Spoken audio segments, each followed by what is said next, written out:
Benvinguts al primer programa de les Converses a l'Artístic. Estem a la sala del Brindis del Reial Cercle Artístic de Barcelona, des d'on programa rere programa anirem tenint converses amb diverses persones que visiten la nostra institució i amb les quals parlarem de coses molt diverses, sempre vinculades d'alguna manera en el món de la cultura. Avui hem fet amb persones que tenen molt a veure amb el món africà, amb el món de l'Àfrica. Concretament tenim amb nosaltres avui a José Segura Clavell, ell és director general de Casa Àfrica. També tenim a Antoni Pérez Portabella, president de l'Institut Catalunya Àfrica, a Joan Abelló, director de l'Institut Catalunya Àfrica i representant de Relacions Institucionals del Reial Cercle Artístic, i finalment a Fèlix Benz, president del Reial Cercle Artístic de Barcelona. Amb ells quatre conversarem sobre quines són les relacions de l'estat espanyol i de Catalunya amb Àfrica i de quin és el futur d'aquest continent.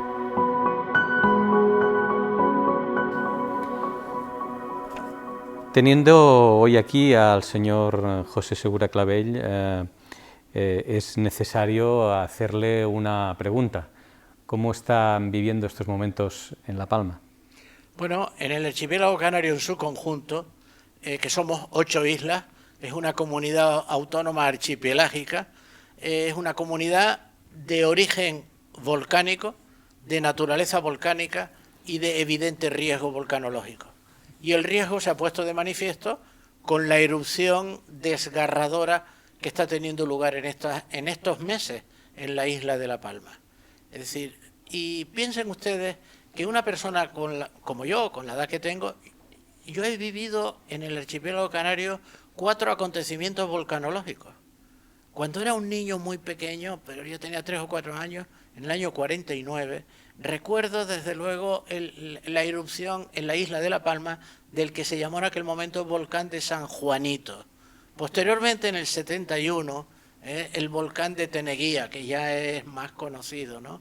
Y en tercer lugar, en el 2010, hubo desde luego durante todo un año un proceso eruptivo submarino en las proximidades de la isla del Hierro, que daba origen al nacimiento de una nueva isla, pero ese parto, permítaseme el término, quedó pues a unos 10 metros de la superficie del mar, que probablemente continuará y dará origen a una nueva isla o un islote, y ahora esta cuarta erupción volcánica. Pero esta tiene una dureza humana espectacular.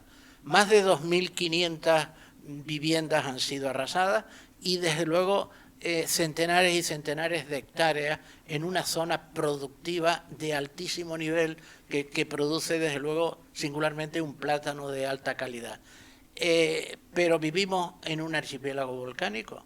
Esto puede ocurrir, ha ocurrido y volverá a ocurrir en un futuro en otra isla, y esperemos que sea un futuro bastante lejano, pero es nuestra realidad.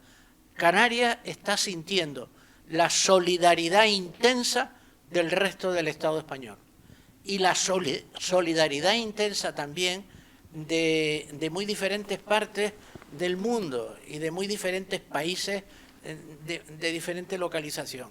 Pero si me permite, termino diciendo que, hombre, el archipiélago canario forma parte de la red de archipiélagos en el océano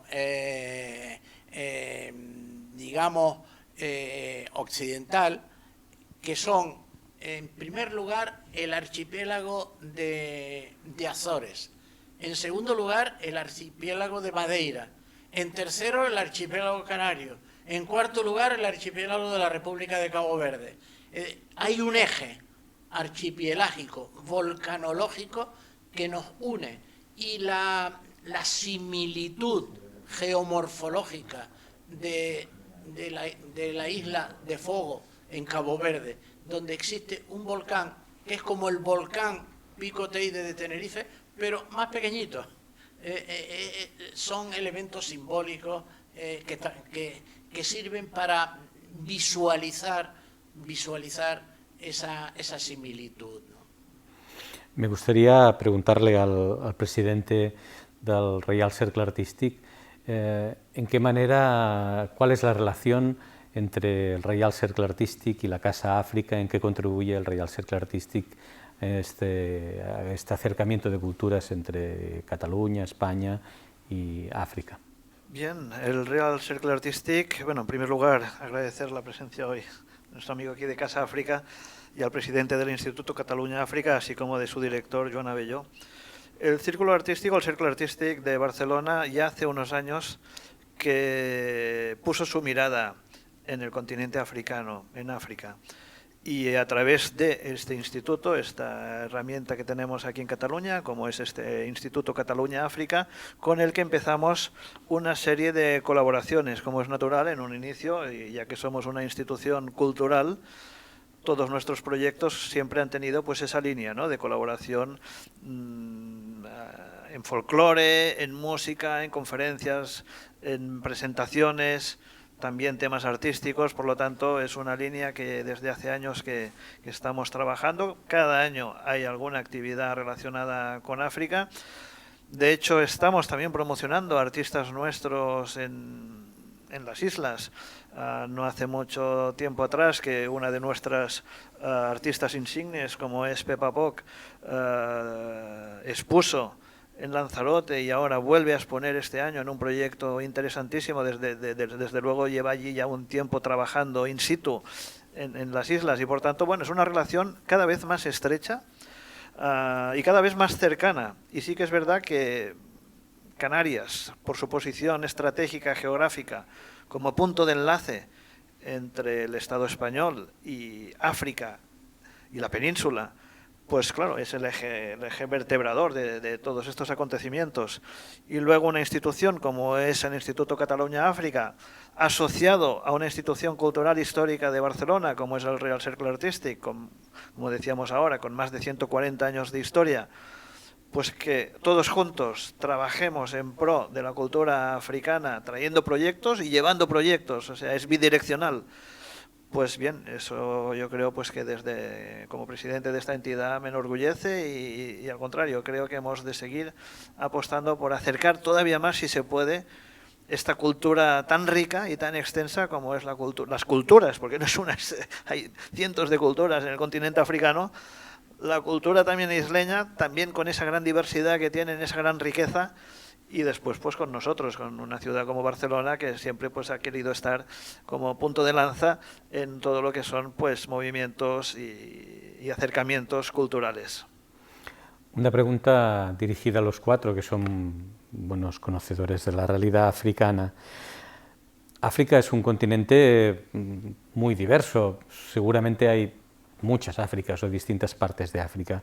¿Cuál dirían que es la que tiene mayor sintonía o mayor puntos de identificación con el Estado español? Efectivamente, hay un país que tiene por historia unas relaciones muy importantes con España. Incluso es el único país africano que la lengua oficial es el castellano, es el español, y es Guinea Ecuatorial. Sin duda, los lazos históricos de Guinea con España hacen que esta relación sea singular y especial. En Guinea, cuando estás en Guinea Ecuatorial, cualquier situación artística, deportiva, los partidos del Barcelona y Real Madrid causan furor, diríamos, en la capital de Malabo o en Bata. Todas las situaciones de cualquier tipo que ocurren en España son seguidas, diríamos, por el pueblo de Guinea, como así también los españoles, y aquí en Cataluña, pues efectivamente también, y de forma muy especial, por relaciones históricas, diríamos, de antes de la independencia de Guinea, hay una relación muy profunda y de seguimiento y de acompañamiento. Y en estos momentos históricos de ahora, que hay el libre mercado, se ha aceptado el libre mercado entre los países africanos, es una ocasión extraordinaria para esa relación Guinea-España, para promover, emprender empresas y puestos de trabajo para que los productos puedan ser diríamos, vendidos, comercializados en todo un continente africano, que es, diríamos, muy importante. Y para Europa y para España concretamente, África en general y Guinea en particular es futuro, un futuro absolutamente importantísimo. Al hilo de lo que usted precisamente decía, ¿creen que Europa debería involucrarse más en el desarrollo económico de África? Yo creo que la Unión Europea hasta ahora carece de una política unitaria firme con respecto al continente africano. Pero es razonable ello. Ello es razonable porque la Unión Europea ha sido algo que ha costado mucho el irlo construyendo a lo largo de los últimos años. Es un acontecimiento que marca un hito en la historia, porque después de una Segunda Guerra Mundial, que unas personas con gran visión fuesen capaces de empezar a ir vertebrando una unidad política y económica, y ha costado. Y hay dificultades actualmente. En consecuencia, una política unitaria con respecto a un continente inmenso, tan amplio como es el continente africano, heredero de situaciones, en fin, súper conocidas, donde las potencias europeas, el Reino Unido, Francia, Alemania, Italia, Bélgica o España, pues ejercieron actuaciones que han quedado en la historia como consecuencia de haber alcanzado la independencia y el proyecto de madurez por parte de 55 países. Ahora bien, se pueden dar muchos pasos. Hace un instante, en la primera pregunta que usted me formuló, me preguntaba sobre el volcán en la isla de La Palma.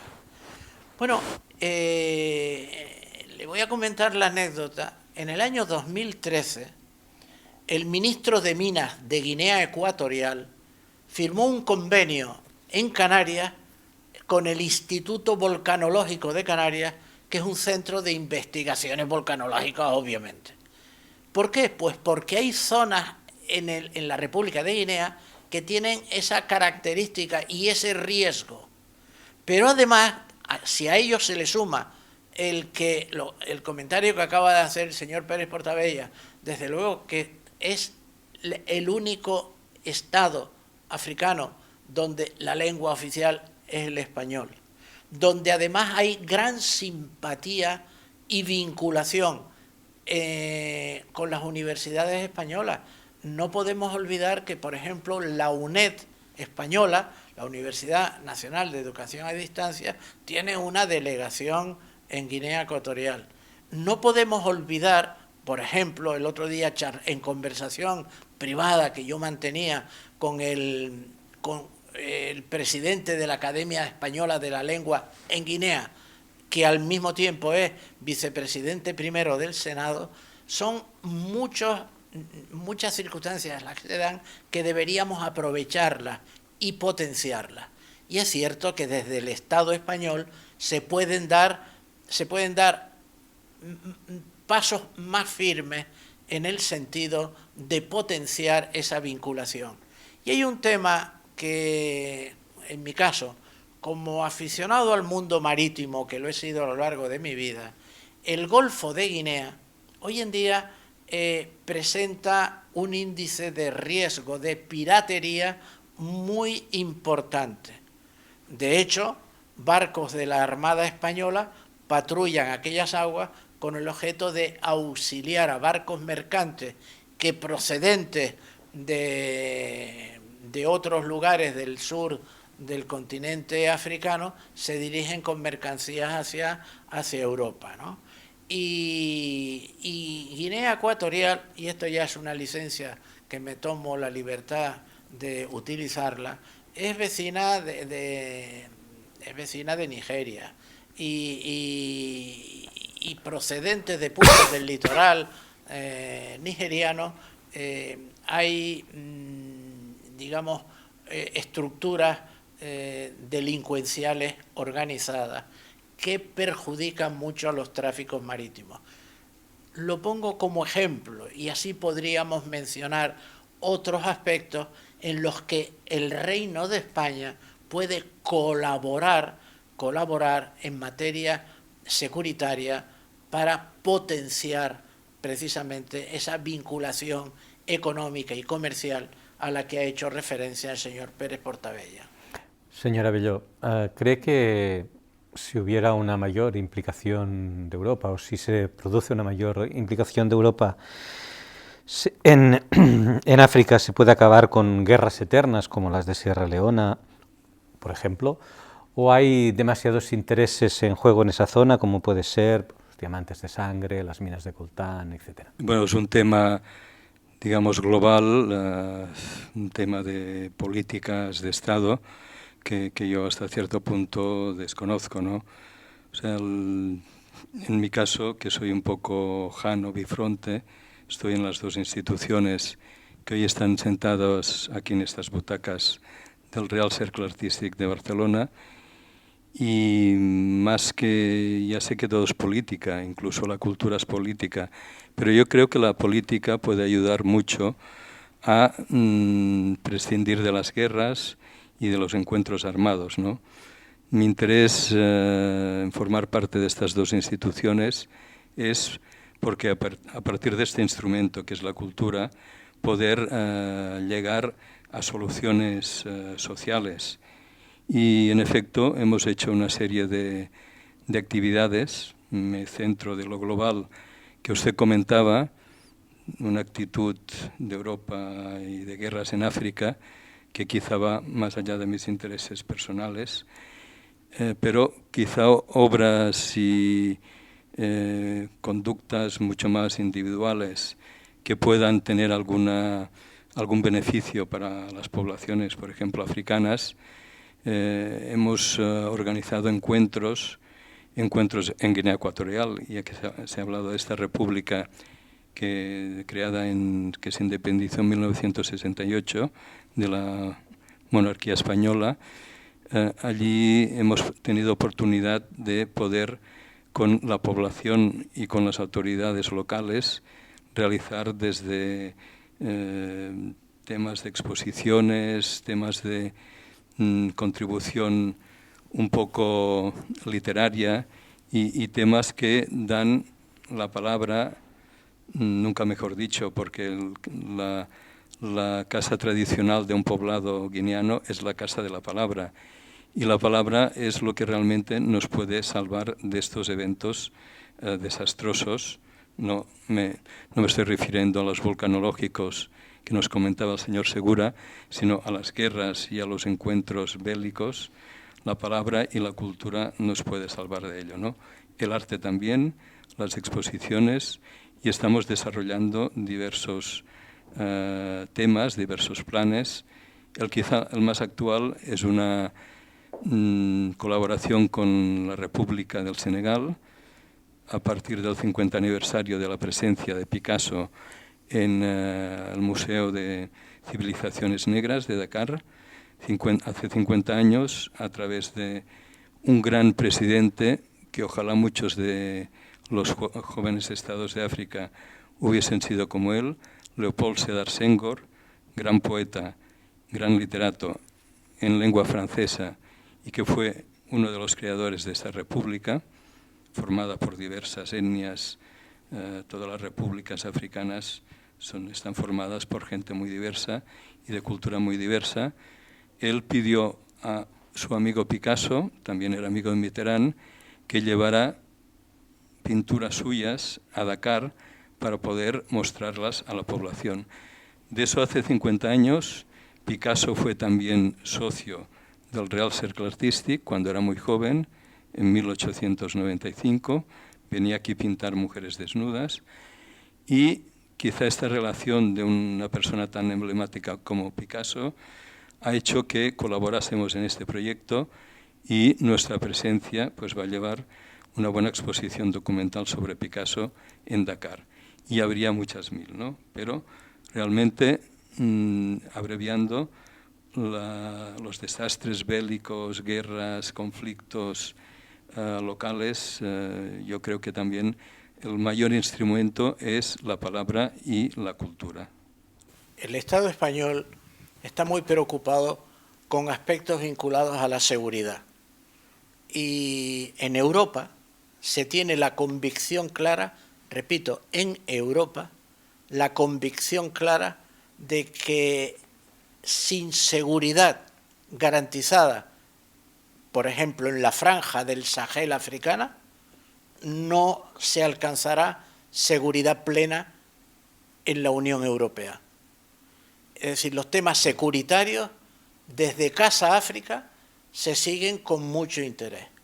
La franja del Sahel, que va desde Sudán, precisamente hoy ha habido un golpe de Estado, desde Sudán hasta Mauritania, pasando por Níger, Mali, etcétera, es una franja de un alto índice de peligrosidad y no se puede esconder esa realidad.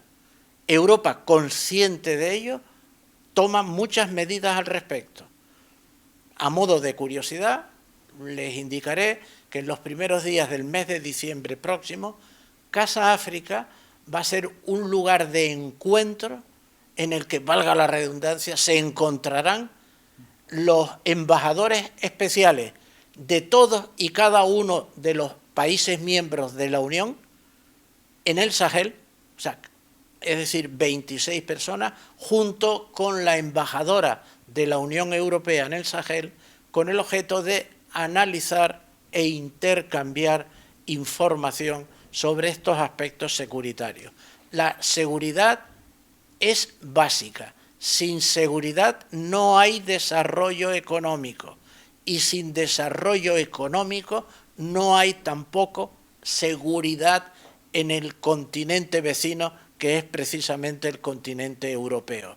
Luego la pregunta suya es una pregunta adecuada porque es una preocupación que existe entre los sucesivos gobiernos y por ello Casa África, como instrumento de trabajo del Ministerio de Exteriores, coadyuva y aporta desde luego pues las vinculaciones, la ubicación, de la misma manera que dentro de unos días se producirá una reunión de toda la cúpula de Frontex, que es la agencia europea dedicada al control de fronteras, un encuentro que tendrá lugar todos los miembros de la cúpula de Frontex dentro de unos días en Casa África. O sea, Casa África, yo me siento en la obligación de dar estos datos porque son datos reales publicitados, ¿no?, de una de las líneas de trabajo en las que se encuentra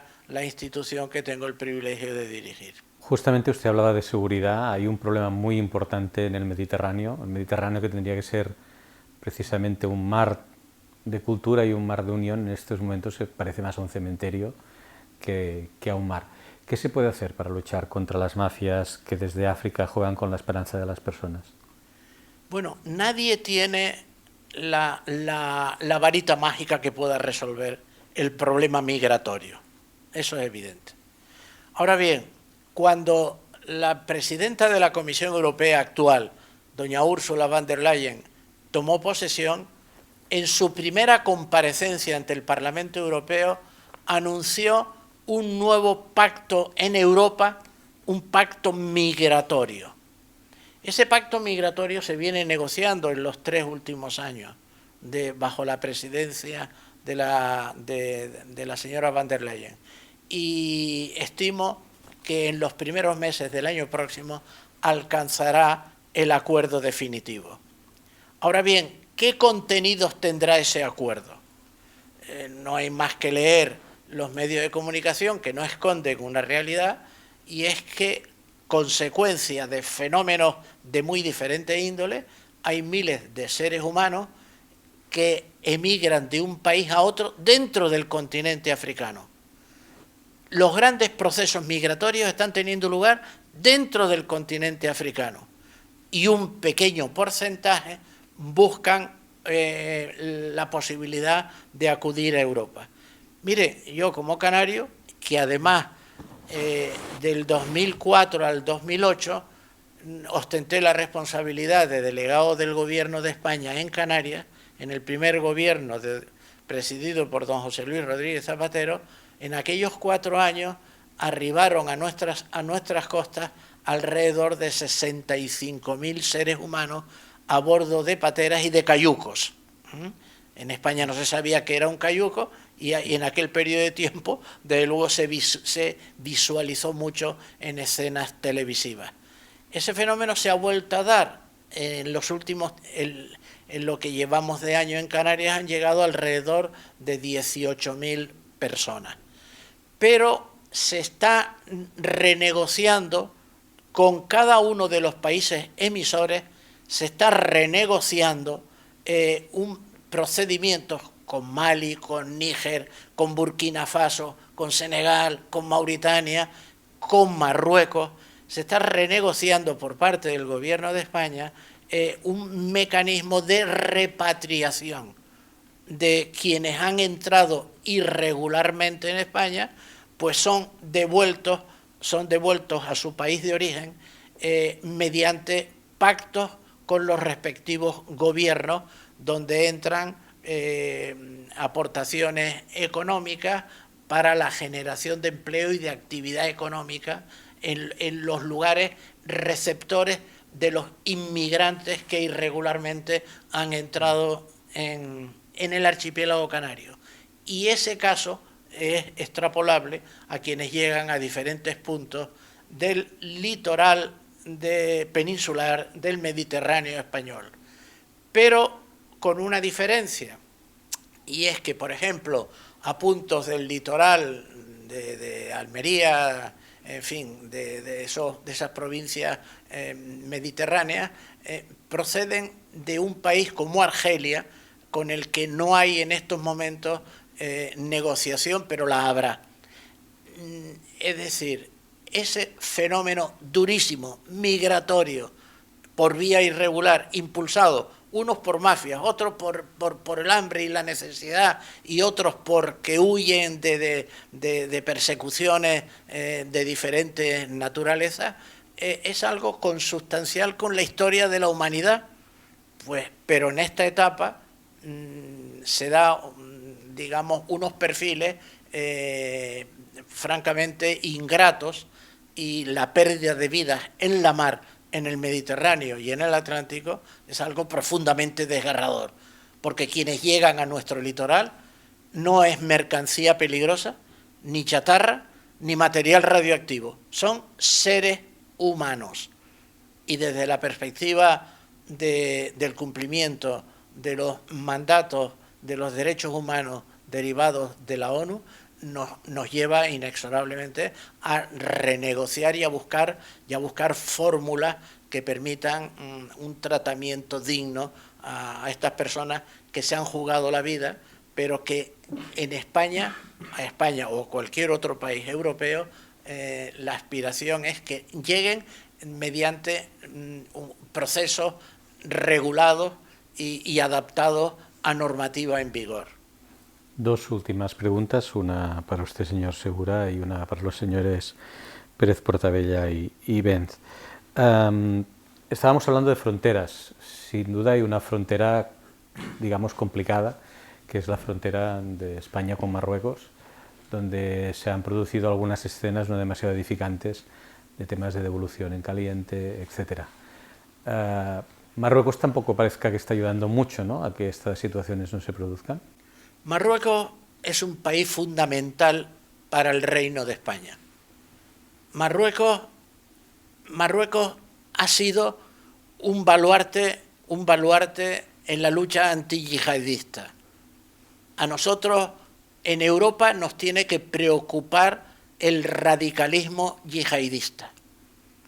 Hemos sido testigos en diferentes lugares de la geografía nacional española de atentados de ese origen. Luego, Marruecos es un país con el que el diálogo, el entendimiento, la cooperación deben ser tres columnas fundamentales. Es cierto que desde el año 75, desde la Marcha Verde, hay una franja, la franja del Sáhara, que por mandato de la ONU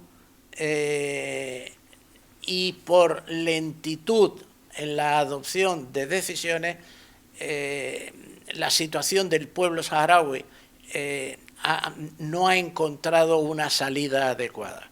España defiende la resolución adoptada por la ONU hace ya alrededor de 40 años y defiende la necesidad de un diálogo, de un entente y de una búsqueda de una solución pactada razonable.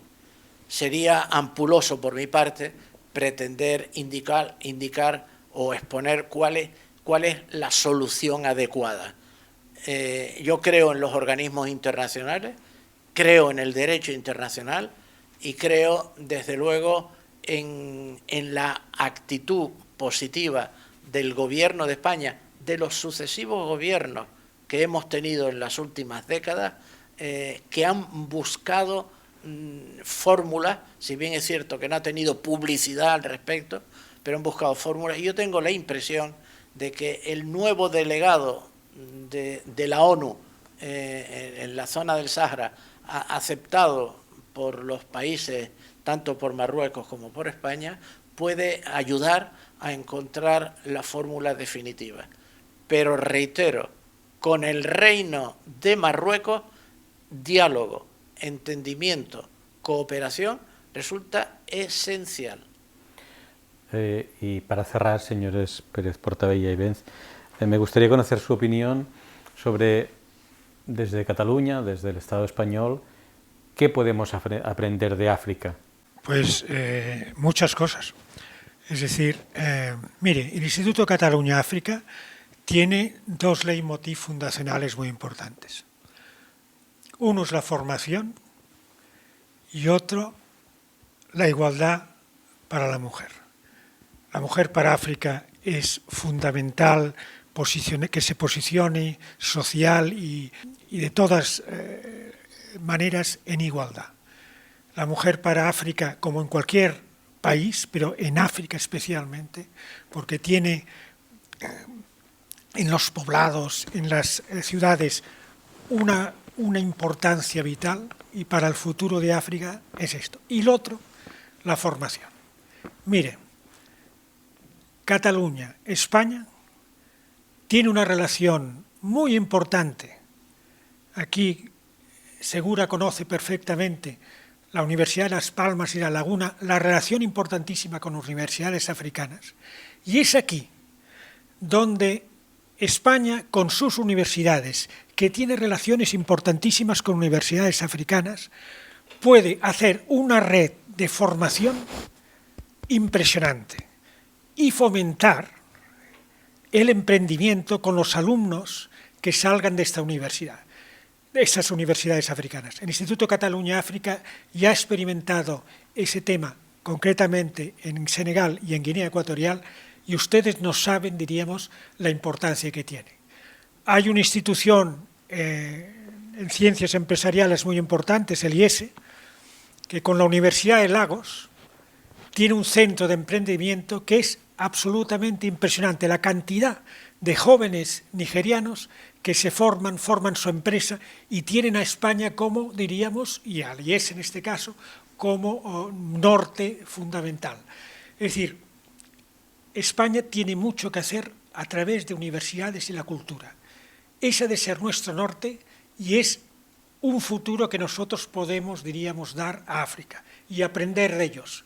Porque cuando nosotros hablamos con una universidad africana, no decimos te voy a hacer esto. Tenemos que decir en qué te puedo ayudar y en qué me puedes ayudar, porque esto va en doble sentido. Y además ha de ser un noble sentido, sincero y de absoluto respeto. Bien, yo poco más que añadir después de las palabras del presidente Portabella y también del señor Segura. Desde Cataluña, desde España, ¿qué vemos en África? Hombre, África para mí es algo tan importante, tan imprescindible para conocer, yo creo que es el origen. De hecho, el origen de toda nuestra cultura humana procede de África y por lo tanto, si miramos atrás, veremos de dónde venimos. Y así como digo, miramos atrás, por otra parte, para mí África también es futuro. O sea, que yo tendría este binomio de ancestro, de pasado, de origen, pero sobre todo también de futuro. Como España, y ya lo haría extensible a Europa, como Europa no tienda la mano y ve a África como su futuro, pues no sé qué estamos haciendo, algo no hemos entendido en nuestra historia. Por lo tanto, yo creo que África va a ser imprescindible para las próximas generaciones, sabiendo recuperar todo ese pasado y todo ese ancestro que nos proviene de esas culturas milenarias del continente africano y sobre todo para saber proyectar y para saber leer nuestro futuro más inminente. Por lo tanto, yo creo que aquí y desde nuestro humilde proceso de institución de la cultura como es el Círculo, ¿no? Nosotros ya intentamos trabajar un poco en esa línea de acercamiento, en esa línea de extender la mano, porque como también decía antes el señor Abelló, si creamos puentes, si creamos más escuelas, más universidades, más museos, más exposiciones, evidentemente cuantas más escuelas, más museos, menos conflictos armados habrá en el mundo. Por lo tanto, yo creo que es lo que hemos de centrar nuestro foco y nuestra mirada. Continente africano y sobre todo por una África y una relación cultural entre Europa, España, Cataluña, Barcelona en este caso, Casa África como instrumento imprescindible también y por lo tanto es creo el objetivo que tenemos hoy aquí en esta reunión. A mí me gustaría poner de manifiesto que África está avanzando inexorablemente. Cuando decimos África pensamos en que no hay políticas comunes. Pues de la misma manera que Europa se puede sentir satisfecho por haber creado la Unión Europea, integrado por 26 países miembros, uno se fue, bueno, y somos 650 y pico millones de seres humanos, no hay que olvidar que África ha constituido la Unión Africana como una organización internacional con derecho a participar en los foros internacionales, integrado por 56 países y consiguientemente por más de 1.300 millones de seres humanos, el doble en número de personas que los que integramos la Unión Europea. Es un continente avanzando y es un continente que dentro de unos días va a poner de manifiesto en la celebración de la COP26 en Glasgow sobre el cambio climático y las políticas a adoptar contra el avance de la desertización, contra las hambrunas, contra los fenómenos climatológicos potentes que vienen amenazando diferentes zonas del continente africano, comprobaremos cómo África va a tener una voz única y una propuesta única, cosa que no había ocurrido ni en la COP25 que se celebró en Madrid, ni en la COP21, aquella ya histórica celebrada en París en el año 2015. África, repito, por tercera vez, es un continente en avanzadilla, en movimiento, y desde luego quien no quiera verlo así se queda en la prehistoria. Yo suscribo las opiniones de los señores Ben Segura y Pérez Portabella. Para mi experiencia, África no es ese espacio vacío de contenidos o solo lleno de intereses económicos a depredar que fue en el siglo XIX, o sea, un espacio, un territorio donde los grandes estados europeos se repartían sin ningún escrúpulo, sino un nuevo espacio de renovación, de crecimiento, como comentaba el señor Segura, que nos va a dar muchas sorpresas, a pesar de que no estamos realmente acostumbrados a tenerlo en cuenta. O sea, sin África, también como decía el señor Benz, no hay futuro incluso demográfico posible, porque Europa, en este caso, tiene agotados sus recursos y sin la colaboración académica, como decía el señor Pérez Portabella, ellos nos pueden enseñar muchísimas cosas. No solo nosotros podemos aportar, sino que ellos han de pedir y han de poder opinar. O sea, han de ser protagonistas finalmente de la historia. Muchas gracias a los cuatro, muchas gracias a todos cuatro por acompañarnos en este primer programa de Conversaciones en l'Artístic, Converses a l'Artístic.